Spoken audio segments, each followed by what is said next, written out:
Жан жануарлардың ішіндегі ең қорқыныштысы, ең қауіптісі қайсысы деп ойлайсың? Өз басым жыланнан қатты қорқамын. Тіпті көргеннен ақ зәрем ұшады. Біздің елімізде жыланның адамға қауіпті 3 түрі бар. Екеуі улы сұр жылан, біреуі бозша жылан. Бірақ өзің тиіспесең, олардың да зияны жоқ. Жоқ, сенбеймін. Бауырмен жорғалаушы деген сөзді естігеннен ақ денем түршігеді. Оның не? Бауырмен жорғалаушы деген жалғыз жылан емес қой. Қалай? Тағы не бар? Тасбақалар, әртүрлі кесірткелер. Жалпы, Қазақстанда бауырмен жорғалаушылардың 50-ден аса түрі бар. Сонда тасбақа да бауырмен жорғалаушыға жата ма?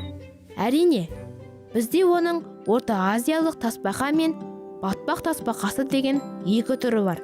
Орта Азиялық тасбақа шөл далада тіршілік етеді. Оны сыртынан бақылаған өте қызық. Ал батпақ тасбақасы сирек кездеседі. Негізінен еліміздің батыс өңірлерін мекендейді. Жаңа кесіртке туралы айтып едің ғой? Мен оларды көргенмін. Өздері кіп-кішкентай, бірақ өте шапшаң қозғалады. Олардың түрі көп. Мысалы, Қызылқұмды мекендейтін кесіртке. Кеселдің ұзындығы 1 метрден асады. Талай ешкемері де кішкентай емес. Бәрібір, олар сондай әдемі. Әрі адамды шақпайды. Міне, қарашы, мынау секіргіш кесіртке. Аталығы ашық жасыл түсті, ал аналығы сұр түсті болып келеді. Енді жыландар туралы айтып берші. Өзім олардан қорқамын, бірақ білгім де келіп тұр. Жыландардың көпшілігі адам үшін қауіпсіз. Мысалы, мына өрнекті қарашыбар жыланды алайық. Ол тышқан тұқымдас кеміргіштерді, кесірткелерді аулайды. Құстардың ұясына тиіседі.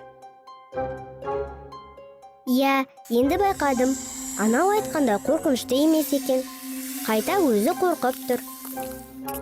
Ал енді мынаны қара. Бұл әйгілі оқ жылан. Осы жылан садақтың жебесі сияқты адамға немесе жылқыға қарай атылса, олардың денесін тесіп өтеді деген аңыз бар. Ал шын мәнінде ол кесірткемен қоректенеді. Сондықтан жемтігі сияқты өзі де шапшаң қимылдайды. Біз суға түсетін тоғанда да жылан бар ғой. Олар қауіпті ме? Жоқ, ол су сарыбас жыланы. Олар бақа мен балыққа ғана қауіпті. Біліп алғаным жақсы болды. Әйтпесе шомылуға қорқып жүредім. Міне, қара. Мынау улы жыландар. Көрдің бе? Көзінің қарашығы сопақтау болып келеді. Әрине, жыланды ызаландыруға болмайды. Әйтпесе, өзін қорғау үшін шағып алуы мүмкін. Осының бәрін айтып бергенің дұрыс болды.